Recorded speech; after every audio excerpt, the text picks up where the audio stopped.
अर्जुन वशिष्ठ विभीषणादीन एतानहं परं भागवतान् नमाम्यहम्।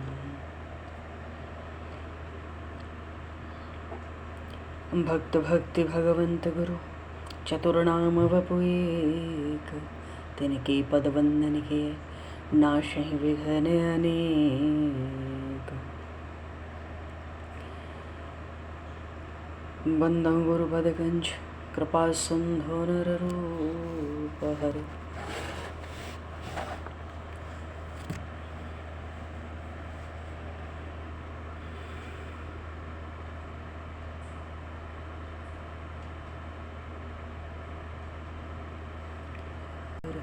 महामोहतम पुंज जासु वचन रविकर निकर। हर्ष गोविंद जय जय गोपाल जय जय गोविंद जय जय गोपाल गोविंद जय जय गोपाल जय जय गोविंद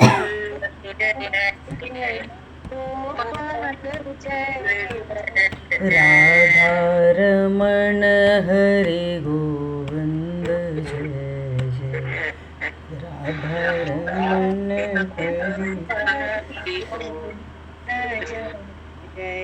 श्री राम जय जय रसिकेश जय जय श्री राम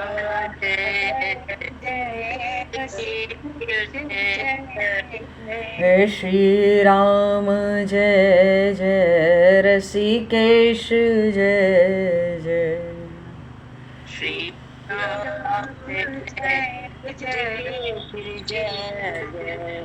सीतारमण राम रघुनाथ जय जय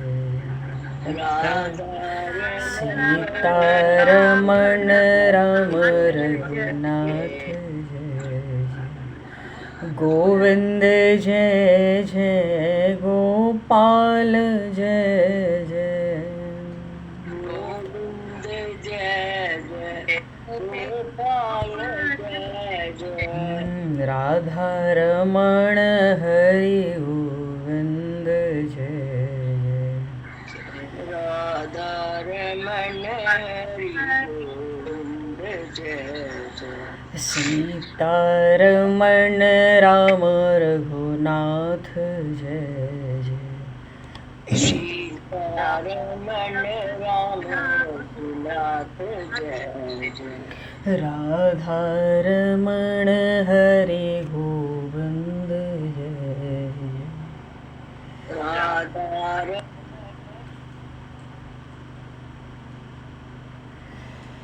बोलिए श्यावर रामचंद्र भगवान की जय, श्री राधे कृष्णचंद्र भगवान की जय, श्री बांके बिहारी लाल की जय, 84 कोस ब्रज मंडल धाम की जय,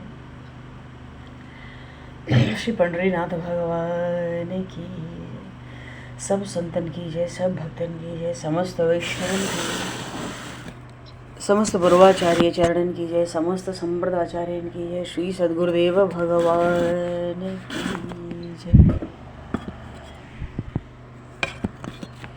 गंगा मैया की जय, जमुना मैया की जय, सरजू मैया की जय, गौ माता की जय, तुलसी माता की जय, पृथ्वी माता की जय, एकादशी महारानी की जय। जय जय श्री सीताराम, जय जय श्री राधेश्याम। नमः पार्वती पतये हर हर महादेव। अनंत कोटि ब्रह्मांड नायक सर्वेश्वर पूर्ण परात्पर ब्रह्म असंख्य कल्याण गुणगंडलय भक्त वांछा कल्पतरु शरणागत वत्सल भक्त वत्सल दीन बंधु दया सिंधु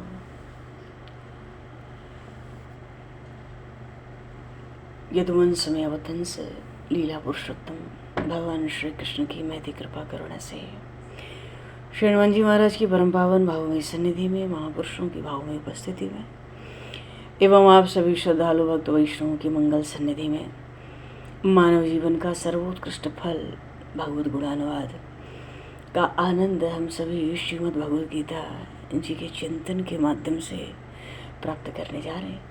सर्वप्रथम आप सभी भक्तजनों के श्री चरणों में भगवद भाव से सादर वंदन, सादर नमन। आप सभी को यथा योग्य जय सिया राम, जय जय शरणादे हरिशरणम, जय श्री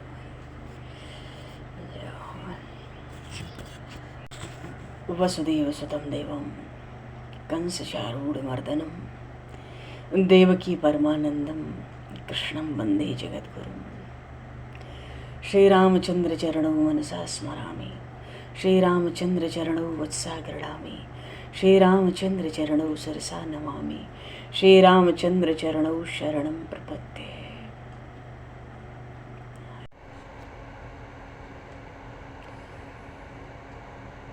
देखो जी, कल अक्षय तृतीया का परम पावन पर्व है, बहुत महान तिथि है। जो भी कर्म किया जाता है अक्षय होता है।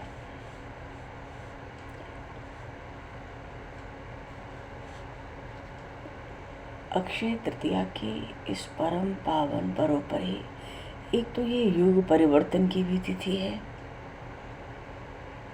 जैसे सतयुग के बाद त्रेता आता है, त्रेता के बाद द्वापर, द्वापर के बाद कलयुग। तो जिस तिथि में युग परिवर्तन होता है उसकी बड़ी भारी महिमा होती है। दूसरे भगवान परशुराम का भी प्राकट्य अवसर है, भगवान नर नारायण का भी प्राकट्य अवसर है कल, भगवान के हयग्रीव अवतार का भी प्रागट्य अवसर है कल। कल माँ लक्ष्मी का भी केसर हल्दी से विशेष पूजन होता है। कल के दिन अक्षय तृतीया के परम पावन पर्व पर दान धर्म की भी बड़ी भारी महिमा है। पितरों के लिए भी दान पुण्य होता है। भगवान की भी बड़ी सुंदर उपासना होनी चाहिए।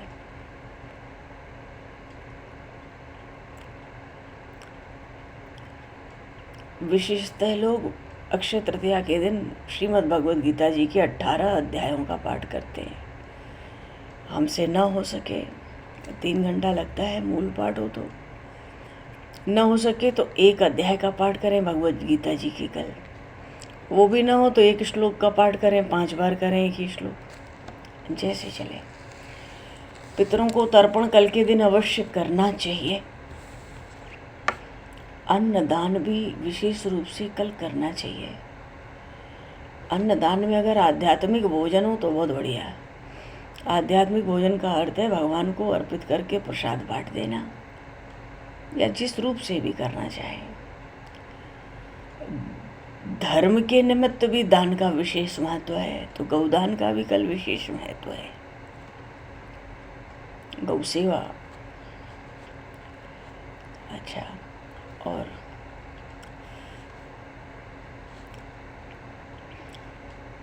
सुबह उठ के अगर विधि विधान से पूजन करना है तो पहले गणेश जी महाराज का है, फिर माता लक्ष्मी का, जैसे जैसे पूजन करना चाहिए। पंचामृत स्नान कर कल प्रभु को कराएं, या भगवान नारायण माता लक्ष्मी का अभिषेक करें, पंचामृत अभिषेक। और गंगा स्नान से तो सब पापों से ही मुक्ति मिलती है। जो लोग गंगा स्नान कर सकें वो कल के दिन अवश्य अवश्य गंगा स्नान करें। कोई भी शुभ कार्य है, पूजनीय कार्य है, ऐसे ही मंगल है अक्षय तृतीया पे। भगवान श्री कृष्ण ने कहा है ये तिथि परम पुण्यमय है। इस दिन अक्षय तृतीया पर दोपहर से पूर्व स्नान, जप, तप, होम, स्वाध्याय, पितृतर्पण, दान, दोपहर से पूर्व ही ये सब कार्य हो जाएं तो करने वाला महाभाग अक्षय पुण्य फल का भागी होता है। और दान में नारियल होता है ना, उसके लड्डू विशेष भोग लगते हैं प्रभु को। कल लोग पंखे का दान करते हैं, गर्मी आ रही है, जल से भरे हुए घड़े दान करते हैं। जल से भरा घड़ा दान ना हो तो एक नारियल का पानी डाबा ही लेके सीधे दान हो जाए। जल का दान हो गया, बढ़िया। जौ का दान होता है, गेहूँ, नमक, सत्तू तो कल जरूर खाना चाहिए कहते हैं। और करने वाले तो सुनते हैं, निर्जल व्रत भी करते हैं, फलाहार व्रत भी करते हैं, दही, चावल, गुड़ और सोना चांदी अन्य अन्य लोग किसी न किसी तौर पर खरीदारी भी करते ही हैं। वस्त्र का भी दान बहुत आवश्यक कहा गया है, तो ब्राह्मणों को कुछ दान हो, है ना, गरीबों को कुछ दान पुण्य हो, धर्मार्थ के लिए कुछ गौ सेवा हो, भगवान के विभिन्न अवतार, परशुराम जी महाराज, नारायण प्रभु, भगवान हयग्री, इनके अवतारों का स्मरण हो, भगवान श्री लक्ष्मी नारायण का पूजन अभिषेक हो, भगवद गीता जी का पाठ हो, और जितने कर्म कल सूर्योदय से परसों सूर्योदय तक किए जाएंगे वो अक्षय रहेंगे। इसलिए बहुत सावधान, अधिकाधिक मौन, बाहर कम और भीतर ज़्यादा रहे। अच्छा कर्म बना, शुभ कर्म बना तो वो भी अक्षय पुण्य देगा। और जितनी बातचीत होती है, जितना संग होगा, वार्तालाप होगा, अनायास 100 तरह की बात होती है। तो भाव ये है कि कल के दिन सावधान रहकर प्रभु स्मरण चिंतन में दिन बीते तो बहुत बढ़िया है ना। बोलिए श्री भक्तवत्सल भगवान की जय। फूलों की माला प्रभु को चढ़े, तुलसी चढ़े, तुलसी कल कोई नहीं तोड़ेगा, गलती से भी कल तुलसी नहीं टूटेगी। हमने तो कहीं पढ़ा है कि माता तुलसी कल निर्जला व्रत करती हैं भगवान नारायण के निमित्त। हाँ, उनका पूजन हो सकता है, खूब प्रेम से आरती होगी, भगवान के स्थान को गंगा जल से स्वच्छ करके। चलो, सत्तू अवश्य खाएं और खिलाएं, सब लोग पाएं। बोलिए श्री भक्तवत्सल भगवान की जय। तो भगवान, अब हम लोग श्रीमद् भगवद गीता जी की ओर चलें। अपना कथा का क्रम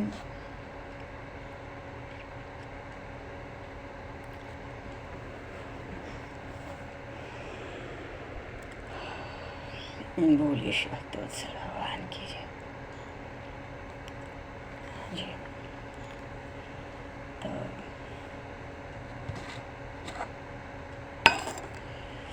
हाँ, हम लोग श्रीमद् भगवद गीता जी में थोड़ा पूर्व प्रसंग में कर्मयोग, ज्ञान योग और भक्ति योग के स्वरूप का स्मरण चिंतन कर रहे थे। अपना प्रसंग है श्रीमद् भगवद गीता जी का दूसरा अध्याय। दूसरा अध्याय अपने में बहुत महत्वपूर्ण अध्याय है। हाँ, और क्योंकि अर्जुन जी को महामोह हुआ, संजय जी ने धृतराष्ट्र से कहा कि हे महाराज सुनो, युद्ध की भूमि में वो अर्जुन शोक से व्याकुल होकर रो रहा है। अपने वंशजों को युद्ध भूमि में देखकर अर्जुन के अंतःकरण में करुणा का भाव कैसे आ गया। अब जैसे नमक को जल में डालें तो घुल जाता है,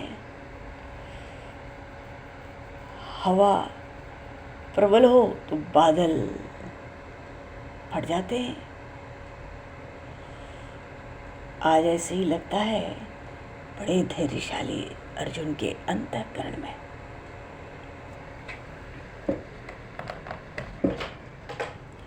अर्जुन के अंतःकरण में बड़ी भारी दया प्रकट हो गई है। कोई राजहंस हो, कहाँ तो रहता है मानसरोवर में, वो कीचड़ में फंस जाए तो कैसा म्लान दिखता है। ऐसे ही अर्जुन ममता से व्याकुल हो गया है, बड़ा कुंभला गया है। इस समय तो अर्जुन को असाधारण मोहपाश में जकड़ा हुआ मैं देख रहा हूं। पर बात तो ये है, देखना है ये शारंगधर श्री कृष्ण उससे क्या कह रहे हैं।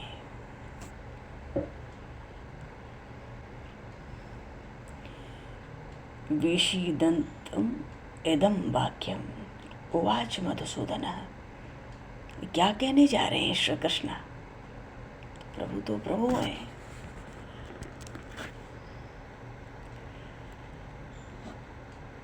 कुतस्तवा कश्मलम इदं विषये समुपस्थितम। अरे भाई अर्जुन, अनार्यजुष्टाम अस्वर्ग्यम अकीर्ति कर्म। अर्जुन, अर्जुन तुम तो सबसे पहले ये सोचो कि क्या इस रणभूमि में तुम्हारा इस तरह का व्यवहार करना ठीक है? और फिर ये भी तो विचार करो, तुम कौन हो, क्या कर रहे हो, तुमको क्या हो गया, तुम्हें किस बात की कमी पड़ गई? कोई कार्य करना बचा है क्या जीवन में? तुम्हारे दुख का क्या कारण है? खेद किस लिए? और तुम तो छोटी छोटी बातों की कभी परवाह नहीं करते।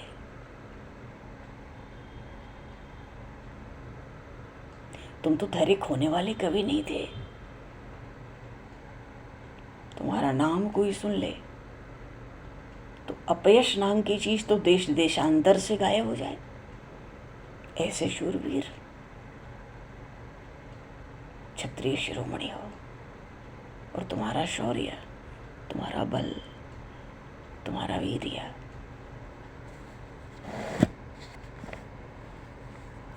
तीनों लोगों में व्याप्त है।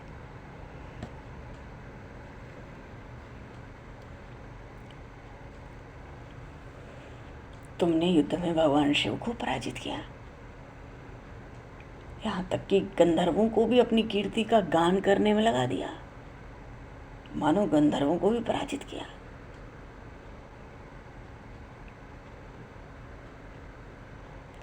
तुमने ऐसे ऐसे कार्य किए, त्रिभुवन छोटा मालूम पड़ता है तुम्हारे यश के आगे। तुम्हारी जो वीरता है, शौर्य बड़ा विशुद्ध है, निष्कलंक है, बड़ी पुरुषार्थी हो। आज युद्ध भूमि में अपनी वीर वृत्ति को त्याग कर, सिर झुकाकर बच्चों की तरह क्या रो रहे हो?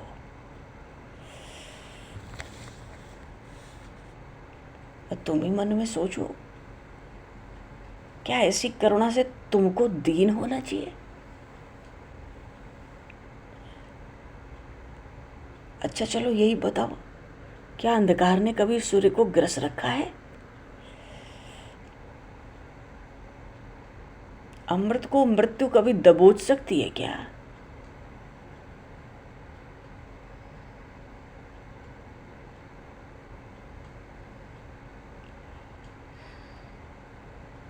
मेढक ने क्या कभी किसी महासर्प को निगल लिया? ऐसी कोई असाधारण बात हुई क्या कि सिंह के साथ सियार लड़ सकता है? मैंने तो ऐसी बातें नहीं देखी। तुमने तो आज ऐसा ही कर दिखाया। तुम्हारा मन तो दीनहीन भावना का शिकार है। चित्त में धैर्य को जगह दो, शीघ्र से शीघ्र सावधान हो जाओ, अपनी मूर्खता को त्यागो, धनुष बाण लेकर उठो। और तुम्हारे अंतःकरण में जो दया उमड़ रही है इस समय, वो युद्ध की भूमि में किस काम की है तुम सब जानते हो। तो ठीक से भली भांति विचार करो। तुम बताओ, युद्ध की सारी तैयारी हो चुकी है, इस समय तुम्हारी इतनी भारी दया, तुमने आज तक जो यश कमाया है ना 3 लोक में, वो सारा यश नष्ट तो हो ही जाएगा तुम्हारे इस करनी से, और तुम्हारा परलोक भी चला जाएगा। भगवान ने फिर कहा, क्लेब्यम मास्मगमः। पार्थ, अर्जुन तुम शोक मत करो, धैर्य धारण करो, क्लेश छोड़ो। शोक करना, दुख करना तुम्हारे लिए उचित नहीं है। तुम अपने कल्याण की बात सोचो। अब होना तो है संग्राम, और कृपालुता से तुम्हारे काम बनेगा। जो इतनी कृपा तुम्हारे हृदय में प्रकट हो रही है, ये लोग क्या तुम्हें अभी इसी समय अपने भाई बंधु मालूम पड़ने लगे? ये तुम्हारे स्वजन है, इसकी जानकारी क्या तुम्हें पहले नहीं थी? तुम्हारे अपने इन वंशजों की पहचान क्या तुम्हें पहले नहीं थी? तो फिर आज व्यर्थ की उछल कूद क्यों कर रहे हो रणभूमि में? ये जो आज का युद्ध है, कोई नई चीज है क्या तुम्हारे लिए? अब परस्पर कलह तो तुम्हारे घर में होता ही आया। मैं समझ ही नहीं पा रहा तुमको क्या हो गया। ये तुम्हारे अंतःकरण में करुणा कहाँ से प्रकट हो गई? ये अच्छा नहीं है। तुम जो महामोह करते हो ना, इसका फल क्या होगा? क्षुद्रम हृदय दौर्बल्यम त्यक्त्वा तुष्ट परंतप। ये जो तुम्हारे हृदय की तुक्ष दुर्बलता है ना, शूरवीर इससे कोई लगाव नहीं रखते। तुम्हारा निश्चित पतन हो जाएगा। इस दुर्बलता से कोई कार्य सिद्ध नहीं होगा। प्रभु तरह तरह से समझाने बुझाने लगे। अर्जुन जी ने प्रभु से कहा, कथम भीष्म महम संख्ये द्रोणम च मधुसूदन। हे देव, देखो बात तो बड़ी सुंदर की है अर्जुन जी ने। देखो कैसी सुंदर बात यहाँ कह रहे हैं। इन बातों को जो हम लोग यहाँ कर रहे हैं युद्ध की भूमि में, इसका औचित्य नहीं है। आप युद्ध के स्वरूप को क्यों नहीं देखते? ये केवल युद्ध थोड़ा ही है, ये तो प्रमाद है, बड़ा भारी अपराध है, मेरी दृष्टि में बड़ा प्रकट पाप है। इसको कर ऐसा युद्ध करने में मुझे बहुत दोष दिख रहा है, और ऐसे युद्ध में लगूंगा तो मुझे पाप का भागी होना पड़ेगा। मुझे अपने स्वजनों की हत्या का महादोष लगेगा, वो सब सामना करना पड़ेगा। और आप ही बताओ, जब मुझे मालूम है माता पिता आदरणीय हैं, उनको हर तरह से संतुष्ट रखना चाहिए, तो भला उन्हीं का वध मैं अपने हाथों से कैसे कर सकता हूँ? अरे संत महापुरुषों को तो सदा नमन किया जाता है, संभव हो तो उनकी पूजा करनी चाहिए। अब ये सब छोड़ छाड़ कर उल्टे मैं उनकी निंदा करूं? और फिर ये हमारे संबंधी हों या कुलगुरु हों, सदा ही पूजनीय है। देखो ये पितामह भीष्म, देखो गुरु द्रोणाचार्य, इनके मुझ पर अनंत उपकार हैं। इनसे मेरा स्वप्न में भी बैर नहीं हो सकता, और यहां इनकी प्रत्यक्ष हत्या।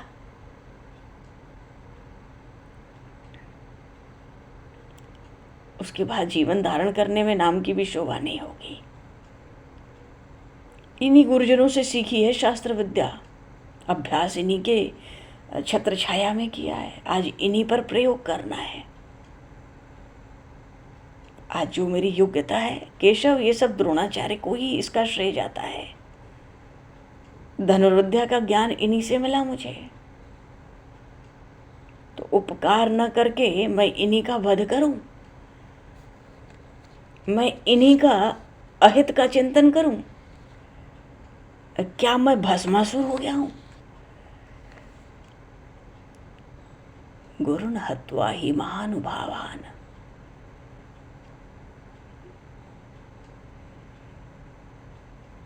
केशव, हे देव, आपने समुद्र की गंभीरता तो बहुत सुनी हुई, पर वो गंभीरता तो देखने मात्र की है। गंभीरता देखनी है तो मेरे गुरु द्रोण में देखो, उनमें कभी हलचल होती नहीं। आकाश अनंत है, इसको कोई नाप नहीं सकता, पर मेरे आचार्य द्रोण का जो हृदय है वो अगाध है, उसको मापने का तो सवाल ही नहीं उठता।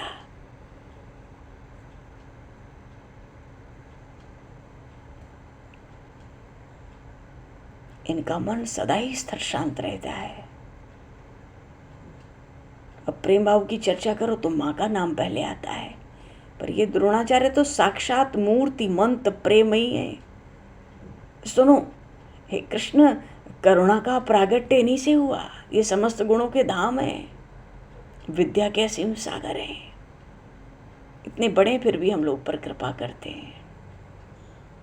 मैं क्या इनके वध की कल्पना कर सकता हूँ? मेरे प्राण भी चले जाएं, स्वप्न में भी नहीं सोच सकता। इनका वध करके राज्य के सुख का उपभोग करूं। अरे इंद्र पद मिले तो भी वध नहीं कर सकता, भीख मांगकर जीवन निर्वाह कर सकता हूं। इन पर शस्त्र चलाना बिल्कुल उचित नहीं है। तो अर्जुन जी ने श्री कृष्ण से पूछा, अब तो मेरी ये सब बातें आपको समझ आ गई ना? क्योंकि अर्जुन जी को अंतःकरण में इस बात का भरोसा नहीं होता था कि ये श्री कृष्ण मेरी इन बातों को मन से सुने या सुन रहे हैं। इसलिए वो भीतर व्याकुल है, पूछते हैं क्या बात है।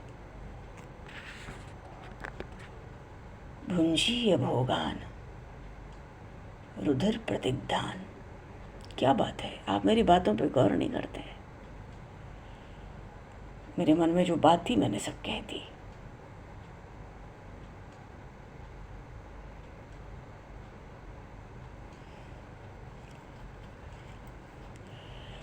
मुझे तो युद्ध नहीं करना है।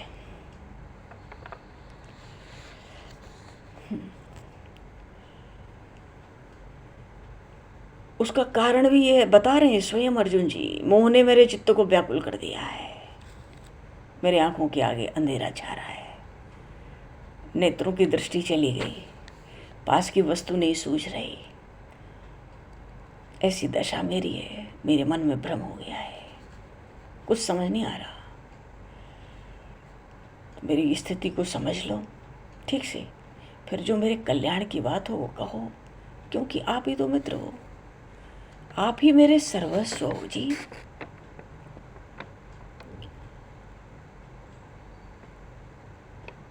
ये श्रेय स्यान् निश्चितम ब्रूहि तन्मे, शिष्यस्ते हम शादी माम त्वाम प्रपन्नम। सब हो आप, शरण हूँ, शिष्य हूँ। गुरु क्या कभी शिष्य का तिरस्कार करता है? क्या कभी समुंदर ने किसी नदी का साथ छोड़ा है? अब माता ही बच्चे को छोड़कर चली जाए तो क्या बच्चा जीवित रहेगा?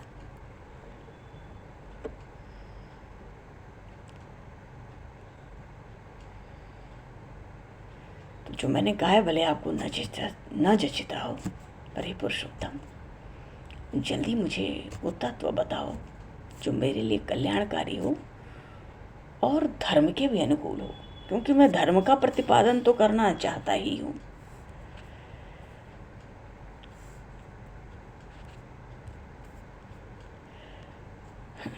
प्रभु देख रहे हैं, सुन रहे हैं। अर्जुन कह रहे हैं इन वंशजों को देखकर मुझे मन में दुख हुआ है। अब आपके उपदेशों के सिवाय दूसरा कौन इस मोह को दूर कर सकता है? प्रभु हे देव, हे कृपा निधि, मुझे फिर से जीवित करने के लिए इस समय केवल आपकी करुणा की जरूरत है। सो हे करुणा सिंधु, अब पास में ही भगवान श्री कृष्ण है,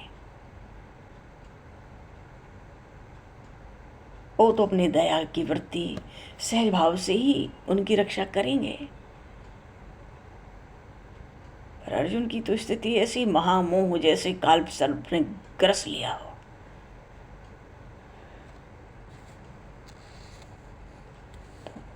और ये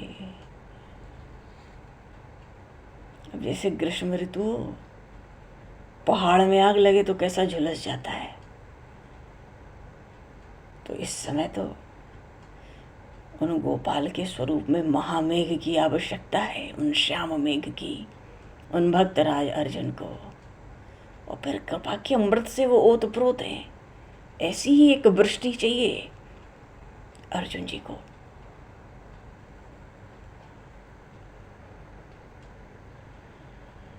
तो जैसे बिजली चमकती है, ऐसे ही भगवान की वाणी गंभीर वारी महामेघ की गर्जना की तरह मालूम पड़ने वाली है।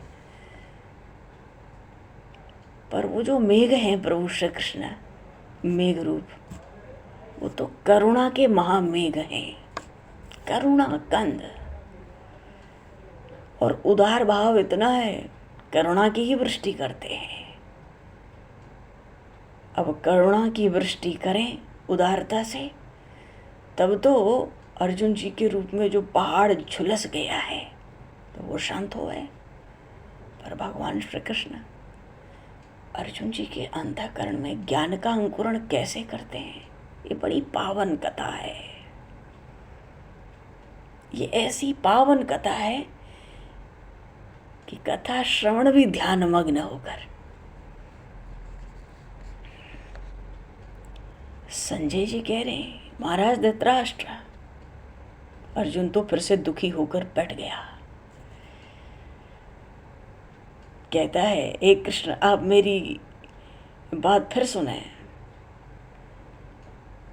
आप मुझे बार बार समझाने बुझाने के चक्कर में ना पड़े, मैं बहुत सोच समझ कर निष्कर्ष पर पहुंचा हूं, मुझे इस युद्ध के झंझट में नहीं पड़ना। और फिर तो उन्होंने चुप्पी साध ली। प्रभु आश्चर्य में, एव मुक्त्वा ऋषिकेशम गुणाकेशः परन्तप न योत्स्य इति गोविंद मुक्त्वा तृष्णिम बभूव। गुणाकेश कहते हैं, गुणाकेश किसको कहते हैं? जिनके बाल बड़े घुंघराले हों। भक्तराज अर्जुन प्रभु को कहते हैं गुणाकेश, ऋषिकेश, हे गोविंद।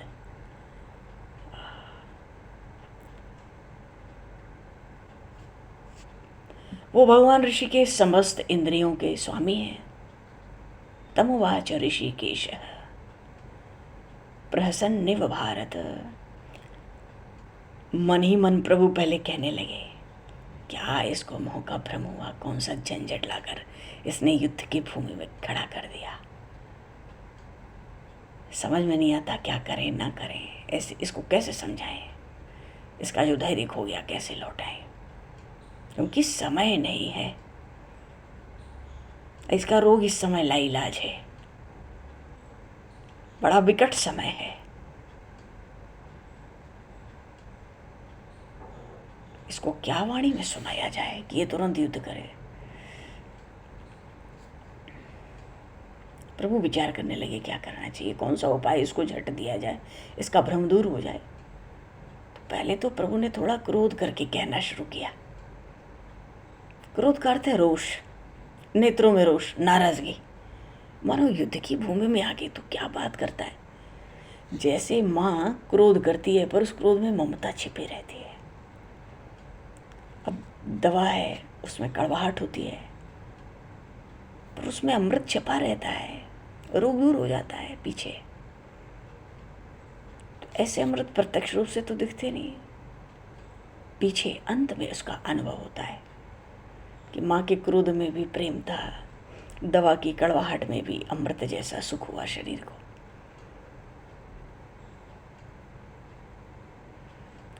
तो भगवान ने भी ऐसी वाणी प्रकट की कि देखने में तो कुछ अपमानजनक मालूम होती थी, पर अंदर से मधुर में मधुर थी। तो प्रभु ने जब बोलना आरंभ किया। ये तो अभी बहुत ज्ञान की बात कर रहा है, तो ज्ञान ही होना चाहिए ना।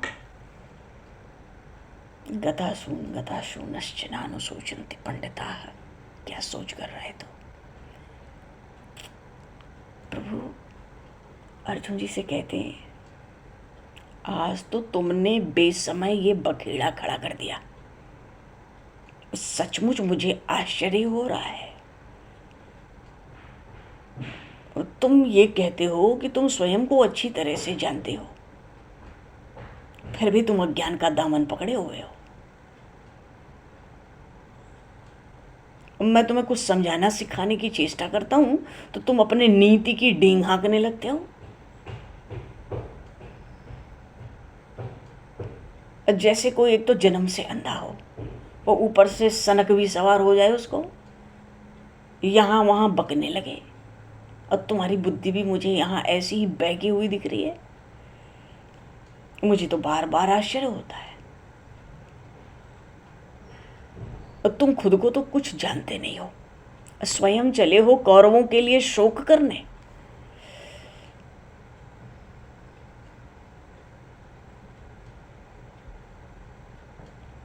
अरे संसार की रचना अनादि है।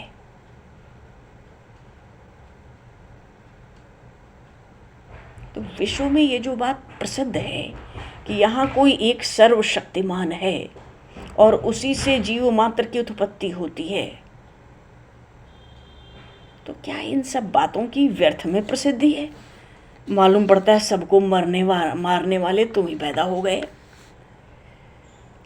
आज तो मुझे ऐसा लग रहा है अर्जुन तेरी बात से, ये सारे सृष्टि का जन्म मरण तो अब तेरे ही अधीन है।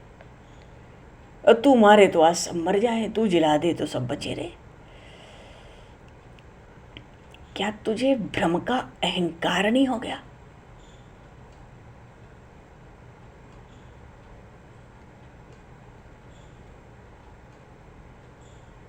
इस समय तुम्हें कौरवों का वध करना अच्छा नहीं लग रहा, पर एक बात बता अर्जुन, इन कौरवों का वध नहीं करोगे तो क्या ये लोग चिरंजीव हो जाएंगे, दीर्घ आयु हो जाएंगे?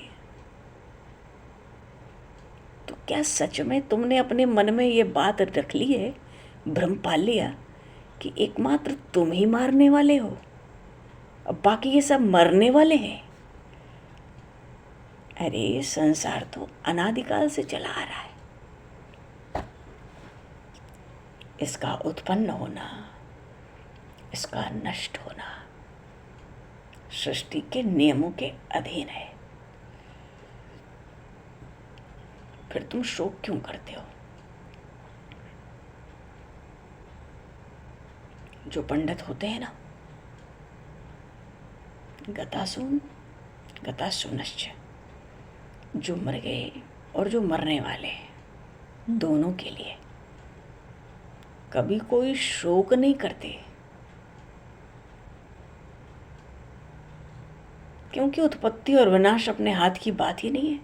ये तो सृष्टि के नियम के अधीन है।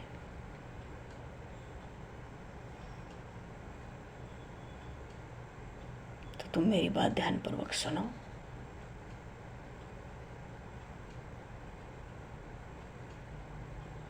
यदि हम लोग ये मान भी लें कि जो राजा लोग यहाँ आए हैं वे सब इस समय जिस स्थिति में हैं, क्या ये स्थिति हमेशा ही इनकी रहेगी?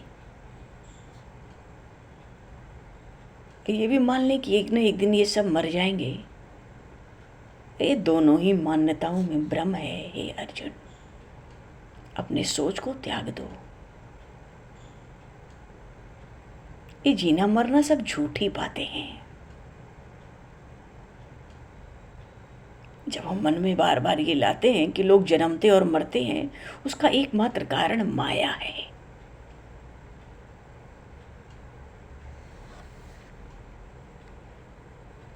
मूल तत्व तो अविनाशी परमात्मा है।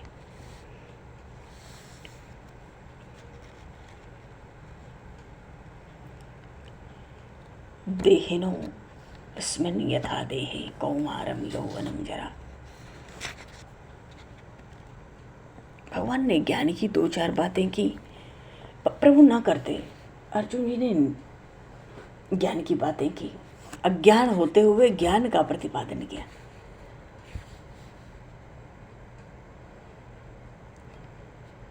कर्म योग में कोई बाधा देता है तो वो है काम। मानो कर्म योग के द्वारा अगर कोई परमात्मा की प्राप्ति करना चाहे तो एकमात्र बाधा है कामनाओं की। ज्ञान योग से जब हम प्रभु की प्राप्ति करना चाहते हैं, उस ज्ञान के मार्ग में, योग के मार्ग में एकमात्र बाधा है क्या?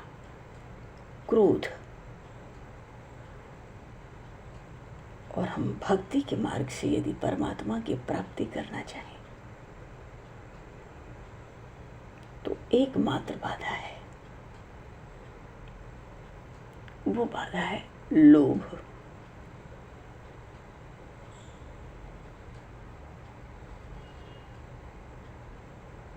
लोभ। प्रभु तो समझाना चाहते हैं सब कुछ ही परमात्मा का स्वरूप है। ये जो दिखता है ये प्रपंच तो झूठा है, शरीर तो नाशवान है, जो दिख रहा है सब नाशवान है। अब वो शरीर हो चाहे संसार हो, और जो नहीं दिख रहा है वो एक परमात्मा है। सदा सर्वगत सर्वहित जान करहु अति प्रेम। प्रभु का तो स्वरूप ही है सदा सर्वगत सर्वहित, सबके हित में, कण कण में प्रभु व्याप्त हैं।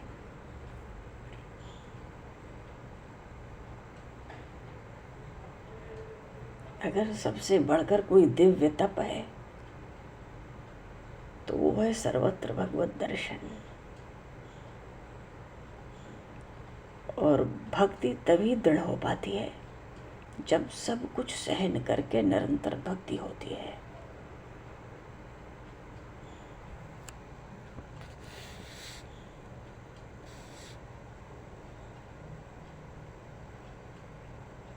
जो हमारे मन के पाप होते हैं, भगवान शिव कह रहे हैं, प्रभु के ध्यान से नष्ट हो जाते हैं।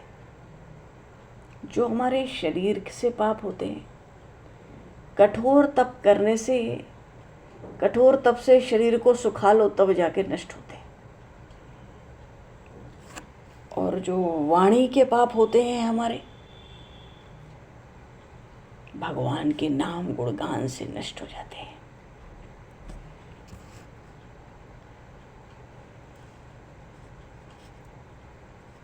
अब कोई पाप छोड़ दे, निरंतर प्रभु का ध्यान जप करे, निरंतर भक्ति करे तो मरण सुधर जाए। अर्जुन जी कहते हैं मैं आपका शिष्य हूँ, मैं शरणागत हूँ, आप मेरे सर्वस्व हो। तो शिष्य का धर्म क्या है? सद शिष्य का धर्म होता है सर्व त्याग करके गुरु जी की शरण।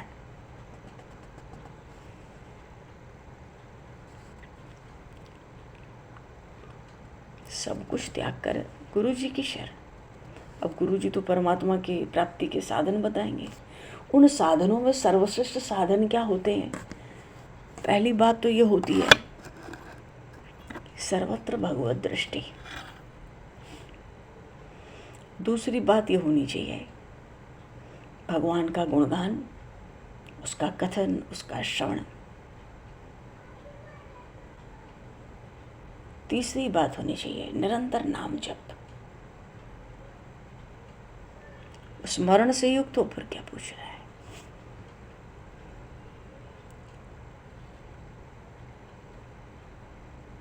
मन की शुद्धि तो केवल भगवान के ध्यान से, सेवा से, स्मरण से। यहाँ प्रभु माया का स्वरूप बता रहे हैं। ये मरना जीना भी झूठा है। आत्मा कहाँ मरती जीती है, पैदा होती है। माया के पास दो तरह की शक्ति होती है। एक होती है आवरण शक्ति और एक होती है माया की विशेष शक्ति। आवरण शक्ति क्या है? जैसे हाथ पर लोग मेहंदी लगाते हैं, मेहंदी लगती है तो हरी दिखती है, पर जब ये मेहंदी उतरती है तो पीछे वो लाल होकर आती है। अब जो किसी कभी न देखा हो मेहंदी का रंग सूखने के बाद, तो वो यही कहेगा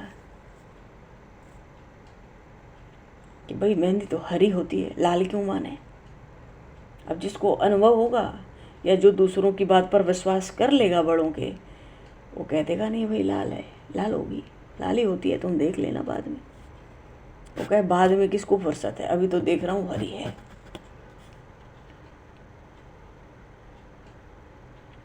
तो माया के पास दो शक्ति, माया ऐसे ही थोड़ी इतना बड़ा प्रपंच का विलास लेकर चलती है, इतना सहज थोड़ी है। माया की शक्ति है आवरण और विशेष शक्ति। तो आवरण शक्ति क्या है, जो हकीकत होगी ना, जो सत्य होगा उसको छिपा लेगी। जैसे मेहंदी की लालिमा को छिपा लेती है माया, हरी दिखती है तो लालिमा को तो छिपा लिया ना उसने भी। और माया की विशेष शक्ति क्या है, होगा कुछ दिखाएगी कुछ।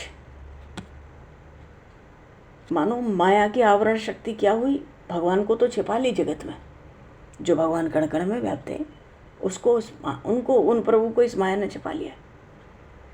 और माया की विशेष शक्ति क्या है, जो प्रभु हैं उनको तो छिपाया, पर जो नहीं है उसको उसने प्रकट कर दिया।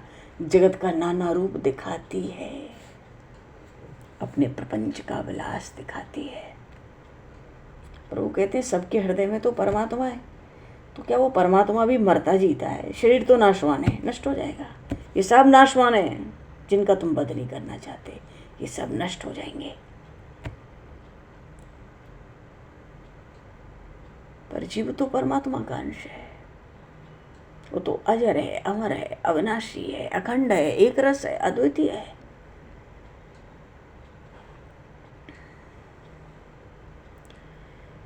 ज्यों दिए माही तेल है, कबीर साहब कहते थे।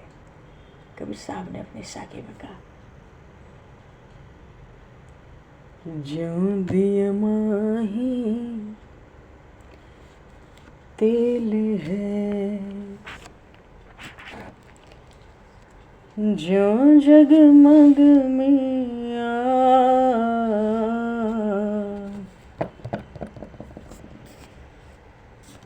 तेरा साईं तुझ में है, तेरा साईं तुझ में है। जाग सके तो जा,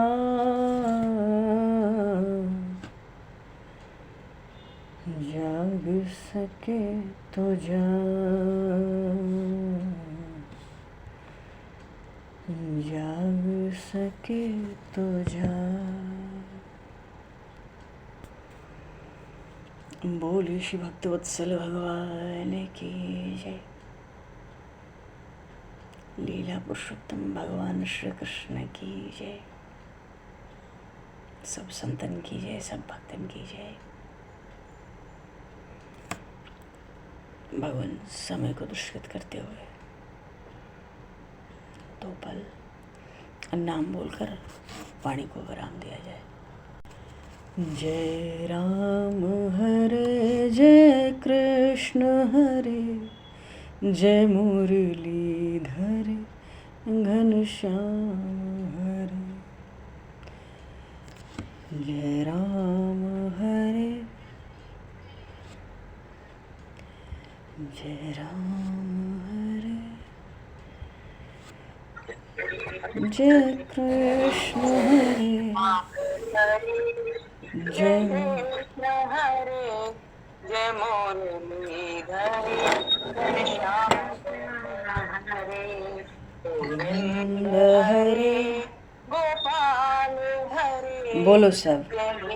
सब माधव श्याम हरे। गोविंद हरे, गोपाल हरे, सब माधव श्याम हरे। गोविंद हरे, गोपाल हरे जय केशव माधव श्याम हरे जय राम हरे जय कृष्ण हरे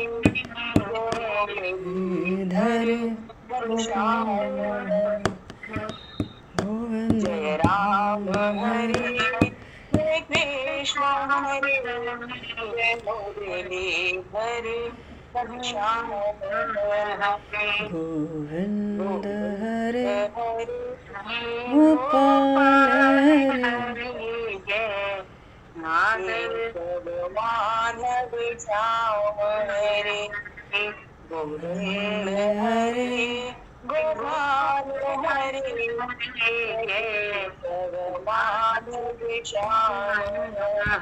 जय केशव माधव श्याम जय केशव माधव श्याम। बोलिए श्री भगवान श्री कृष्णचंद्र महाराज की सब संतन की जय, सब भक्तन की जय, सद्गुरुदेव भगवान की जय। भगवान समय को दृष्टिगत करते हुए आज यहीं पर वाणी को विराम, वाक्य पुष्पांजलि प्रभु के श्री चरणों में सादर समर्पित। आप सभी को यथा योग्य जय श्री राम, जय जय श्री राधे, हरि शरणम, जय श्री राम, जय श्री राधे,